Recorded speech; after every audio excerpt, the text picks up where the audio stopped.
I'm actually still in the process of researching the video I'm wanting to make in the future. I won't be able to do it in this one yet because I don't have all the facts and figures together. But I've been promising some subscribers that I was going to touch upon the subject about how AA became so popular in the public consciousness because like a lot of people, when I was in the cult of AA, I actually believed the story that there were just these two drunk guys that sit down at Bill W.'s table, and one of them told the other one, "Why don't you choose your own conception of God?" And all of a sudden, it went from that to just being worldwide. But that's actually not really the truth of the whole thing. It involved a congressman in the 1970s that created the treatment center monopoly that we have today, and it involved a couple of other things that later on created all these rehabs and halfway houses and drug corps and a whole lot of other things that really caused it to take off in the public consciousness. It irritates me sometimes in everyday, ordinary conversation, not maybe a ordinary conversation or interaction between me and someone else, but like when I hear in everyday ordinary activities, I'll hear somebody say something, they have no clue where it's coming from, is because they're not necessarily a cult member, but they'll say something like, well, we got to do this one day at a time, or like that. I remember some expert during the 2020, when the 2020 pandemic was really raging all out of control. There was some guy on TV, it wasn't the Fauci guy, it was somebody else, but he was saying, well, you got to remember, we have to live life one day at a time and all of that. It's discouraging to me that AA has seeped all the way into almost into everyday speech and language among so many people. And some of its ideas have even spilled over into pop culture. But that's going to require a much more in-depth video that I'm not able to make today while I got some downtime. But something actually did give me this idea. It was something that, it was like a lot of these videos you'll often hear me say at the beginning. I was looking online at something, or I read something, or heard something, but it involves an experience I had with one of those, with one of these so-called AA Buddhists. Now, I'm not talking about people in Dharma recovery, because like I said before, I don't know anything about how Dharma recovery works. I don't know if it's 12-step stuff. I don't know anything about it, but I've met I used to call them the wannabe Dalai Llamas. I'm sure if you're watching this, you probably run into a few of those as well. The guys that want to appear real deep and profound and spiritual. I could do a whole video on that, kind of like the AA tough guys that I just talked about last week. But I thought I would tell about an experience I had with a so-called AA Buddhist, and this little rabbit hole experiment thing I kind of went down for a period of time, and how it all turned out. In fact, this may expand out into a more broader video about the so-called AA guru Dalai Lama, wannabe Dalai Lamas. That's just what I used to call them mentally. But there was a guy in a home group I used to go to that everybody just looked up to, but he would always say this, the best way to describe it without going into a whole lot of detail about it, he was one of those people, if you're watching this and you've already left AA, you'll know exactly what I'm talking about. He was one of those people that wanted to sound way more profound, way more deeper, way more smarter, way more well-read than he really was. But for some reason, he had some popularity badge. He was supposed to be a former Air Force pilot, which, if you watched the last one about the tough guys, he probably wasn't. Probably was somebody that was like around airplanes while he was in the Air Force, and then when he got out, he decided he was going to be a fighter jet pilot or something like that. But one of the things he used to say that would irritate me, because it would give me this mental picture, but he would always say, you have to become comfortable in spiritual nakedness. I'm like, spiritual nakedness, But he would also say, I had to learn how it was to walk around with no skin on. And I was like, well, every time you say no skin on, Okay, I'm picturing something like that old really graphic horror film Hellraiser. I mean, I'm literally seeing Pinhead in the Cenobites every time you talk about an alcoholic has to take his skin off in here and all that. I'm like, can you use a better descriptive than that? Because I'm literally seeing Pinhead in the Cenobites and those hooks every time you use that term. But he was so popular. Like, I remember one time in a meeting, I had actually got a chance to talk. It was when I was still fairly new in the deal, and he actually said, "It's just like this young gentleman here said." And of course, after the meeting was over with, everybody was like, "Well, he actually paid you a compliment. Some people have been sober 20 years and he doesn't do that. He doesn't do that often. I mean, you can't even stay sober and you got a compliment from him. I mean, you should feel." I don't feel anything. I feel that some guy that thinks he's a lot more deeper than he really is just said, it's like this young guy said, he's never spoke to me. All the time I've been coming here, he's never even given me the time of day. He walks by me like he's some kind of royalty and I should bend over and, kiss his fucking boots. So, I mean, I'm not sure why that's supposed to be a big deal, but he would go on and on about the Dalai Lama, and I could do a whole entire video about my problems with Dalai Lama. I don't know if anybody out here ever watched Penn and Teller's bullshit show, but I'm not going to get into all that. Otherwise, I'd start talking about the politics of Tibet and all this other shit. Besides, but he was always talking about how Buddhism and the 12 steps, work so well together and all this other kind of thing. And he was always talking about being a Buddhist in AA and how Buddhism and the spirituality of Bill W. were interconnected, and that was the spiritual connectedness of everything, and it was through Buddhism I learned how to take my skin off. I'm like, I don't know what his fucking problem was, but he was always using that. But during a period of time when I didn't have a lot going on, this was that period of time that I've talked about where I was borderline homeless, where I was working these little odds and ends jobs, and I was pretty much drinking regularly, but I had a lot more downtime than I normally do in life because, I didn't have a steady income. I didn't have anything really except basically I'd stay sober or dry. Dry would be the word, I guess, for, a couple of weeks and then go get drunk again. A little bit of cash here and there. But really, really not a good time in my life. I don't like to use the word sober and dry, so I should throw those terms away. I was living on the verge of being on the streets at any given moment, so I did spend a lot of time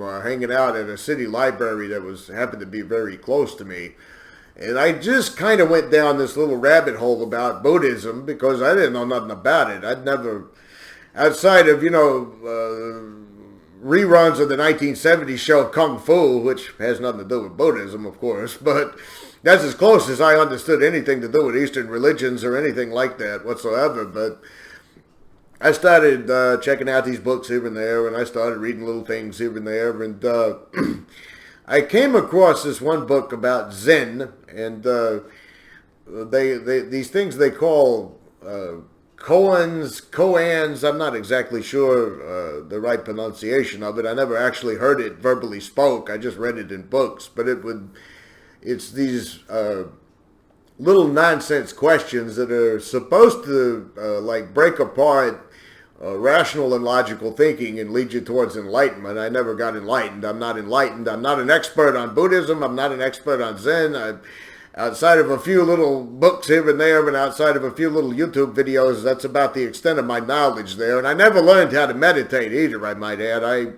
I tried to sit down with my legs crossed, which was horribly uncomfortable. I tried to keep my back up and erect, and they would say, focus on your breathing, and my mind just never would calm down enough for me to do that. I know one of the books that I read about it, they were talking about being full of drunken monkey chatter, which my brain is very much full of that, but I never could sit still. I mean, it was like if I was sitting in a certain position, I'd be sitting in that position, I'd be like, my shoulder's hurting, my leg's hurting, my hip is bothering me. I feel like the blood is getting cut off in my foot. I got to move. I never could do it. But I found an interesting koan. I don't know if you know, let me know in the comments how it's pronounced. But it was There's a couple of different questions that you're supposed to actually study, if I'm getting this right. But one of them was, like there's one, what does the sound of one hand clapping mean? Or what's my original face before I was born? Or the one that I kind of got to tripping off of was, does the dog have Buddha nature? To say yes or no means you lose your Buddha nature. Now, me being an animal lover, there's been a couple of times in my life that I actually was envious of my dog or cats or whatever. I don't have a dog right now, but I had an Alaskan Malamute growing up. It was a big, wolf-looking dog. He was really playful. He was really what you would call a big giant teddy bear. He looked dangerous like a frightening wolf, but he was really, he was a playful dog. But there was times I looked at him and I thought, he's kind of got it better than I do. I mean, he don't have to go to school. He don't have to deal with teachers. He don't have to do homework. He just sleeps when he wants to. He eats when we feed him. I take him for walks and he plays when he wants to. And when he's tired, he lays down. I mean, I kind of felt like he had a better deal in life than I did. So I seized on that question. I said, okay, I'm going to ponder on that question. And I thought about it, and of course I thought about it, and I thought about it, and I thought about it, and, you can't exactly solve these things because they're not solvable. They're not solved by rational mind, supposedly. And it just hit me one day out of the blue. It was I kind of chuckled about it when it happened, but it hit me out of the blue. The dog is. That's it. It was like so simple to me that I kind of thought that was funny. I said, okay, he exists just like me. I exist. I'm not. I don't have this nature, that nature, or anything else. I exist. That's how it is. That's the answer to the whole entire thing. The dog exists. So I later on went back to this, the guy I was talking about earlier, the one you got to walk around without your skin on, and I was a little pleased with myself at the time that I kind of had that revelation. I'm not saying that it changed my life in any significant kind of way or it did anything really to my brain. I don't really feel like have risen above, attachments or anything like that. But I kind of felt a little clever for that answer to myself. I said, okay, there is no question. The dog just is. I went up to this particular guy because he was one of those people. He had a million fucking sponsees, and and of course everybody. It was literally almost embarrassing. It was like a bunch of teenagers, meeting some major musician or rock star or something. The way they would all trail around behind him. Sometimes they would even wear clothing like him, walk like him. Even I was like, well, we're grown people here. I tried emulating Kurt Cobain when I was about 15 years old, but. For grown people, but I got a chance to talk to him for a second, and I said, by the way, I've been hearing what you say in meetings and everything, and I figured out the dog doesn't have the Buddha nature thing. The dog simply exists. He had no fucking clue what I was talking about. He looked at me and he said, what are you saying dogs have Buddha nature? And I said, the koan, the koan, or whatever it is, the dog. Does the dog have Buddha nature? I said, I figured it out. The dog is. And I don't know what kind of game you're playing here, but that's not Buddhism. There's nothing Buddhism about animals. Animals are stupid creatures. They're beneath us. And I fucking hate these people that want to donate money to animal welfare when we got homeless veterans on the streets. And that's not even fucking Buddhism. I was like, that's not Buddhism. Oh, okay. So that was one of my first experiences with realizing this guy was completely, totally full of shit. Just the answer alone. For a second, and it kind of embarrassed him a little later because he kind of was standoffish with me. It was like I wasn't supposed to see him without his oh-so-enlightened mask on. But I said, well, this guy has never read a fucking book about Zen, obviously, because I said, well, it may not be Buddhism in the traditional sense like where it came from in India or something like that. But I said in Zen, in a Japanese, Chinese, there's nothing in any Eastern religion, no matter whether it's Confucianism or, I said, well, I don't think that's how it's pronounced, or Taoism or any of that mentions anything about a stupid fucking dog. I was like, oh, it was really, really, really weird, at the time because I brought up something else about John Cage and his 433 concert. I'll explain that in a second. But he had said, well, anybody who does that just has a massive ego. There's nothing. You know what you need to do? You need to read the book. You need the big book. You need to be worried about the steps. You need to be talking about sponsors. I've seen people like you to get enlightened, and they get enlightened themselves until they're drunk again. Believe it or not, I was sort of young and naive about that at the time that I actually was confused. I was like, well, I know that that's a Buddhist question. Okay, I know it's not maybe, the traditional Buddhist type of question, but I know that that's a Buddhist question. I've seen it in books. I've seen it on the internet. So am I going crazy? Do I not know what I'm talking about? It's funny, it never occurred to me back then, being young and being a cult member, to say, well, I just proved this guy ain't nothing but a fraud and a charlatan and a liar.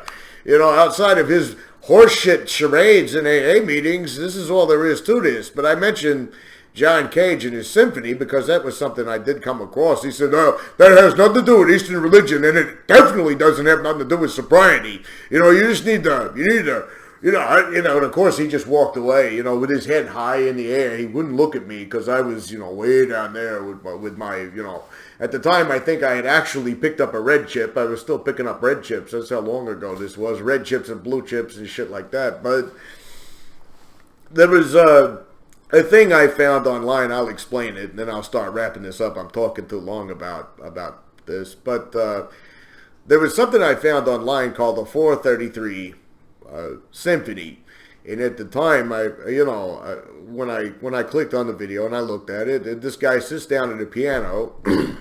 He takes the piano top off and he just sits there, and, and I was like, okay, there's supposed to be some deep meaning to this, and of course he would occasionally cover the piano and he would sit there and he would count and then he'd take the piano off, and at first I was a little bit, I found this when I was going down the entire Buddhist rabbit hole thing that I was doing. This is during the time I was reading the Zen books and everything, and I come across this in connection to Zen.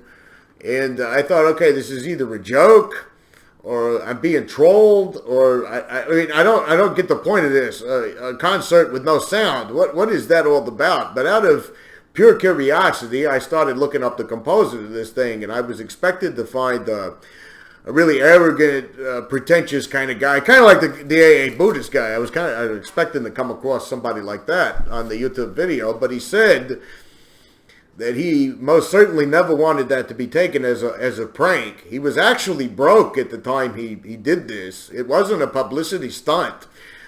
He was one of these strange, eccentric people, and I mean that not in a bad way. He was one of these people that you run into that you kind of think they're functioning on a different reality than everybody else. But what he was saying was that there is no such thing as silence. That he got this idea that when he was sitting in his apartment building, that he loved sound. He loved the sound of traffic on the New York freeway. He loved the sound of the children playing down the streets while the car horns blew at one another in this neighborhood in Lower East Side New York. It was very poor at the time. That he liked the sound of the birds chirping in the trees. That he liked sound, but he said it's really that simple. There's nothing complex about what I'm talking about. It's just there's sound. Okay, whether it's just a sound, it may be a television being turned on in the next room. It may be a distant ringing phone. But he said it occurred to him that this was an important thing. This was an important moment. This was something major in his life, to the point he realized that all of life is a silent concert and we're all participating in it.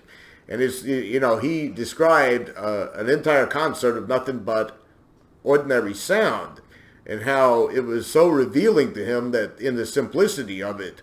But I went outside after I had heard about that, and I sat down and I listened to birds chirping, and I listened to wind. I said, this is weird, but I kind of get what he's talking about in one weird way. Now, I'm not this kind of guy that sits around in gardens listening to birds. For the most part, that's not the kind of makeup I am. But I kind of got what he was kind of going at with that. But I just thought it was funny that our enlightened AA guru who hated the fact that I even considered meditating over a stupid fucking dog. Those were his exact words, which that bothers me when anybody talks like that. Anyway, not the profanity or anything, but when you're talking like that about animals, because, you know, I grew up around dogs and cats and, you know, and everything else. I mean, I like animals better than I do people most of the time, you know. So I got this cat on my shirt that says I do what I want, you know. The cat, I think, is on to something here. But it occurred to me that the first thing he did was he dismissed the whole entire thing as nothing but ego. Anybody who does that doesn't understand Zen. They don't understand Buddhism. They don't understand nothing. You know, you need to be in the book. You need to be... It also occurred to me that for someone who's supposed to be a Buddhist, he sure is very, very angry when he's in a situation where he can't tout his almighty authority on everybody like that. That was just one experience I had that I thought would make for a kind of an interesting video. I saw something the other day that made me think of the 433 symphony. It's not really a symphony. It's a silent concert. The concert is the sounds of the audience. But I just I just thought I'd throw that out there for this week. If you've had any experience with the New Agers, the AA New Agers, the ones that claim to be all about healing crystals and those kinds of things, but they're also the most intolerant, hateful bunch of people that you could ever imagine. You know, chime in on the comments down below, or tell me some stories about your AA enlightened gurus that know what the Dalai Lama thinks like and thinks they're just like him, or the AA, you know, whatever you want to chime in on in the comments with the enlightened, also wise, knowing AA gurus and your experiences with them. It's a little bit of a long video to make a point, but I will see you next week, hopefully. And by next week, I'll have all my research together to talk about the way that AA took off in the public consciousness. Hope you enjoyed this. It's kind of a long story there, but until next time.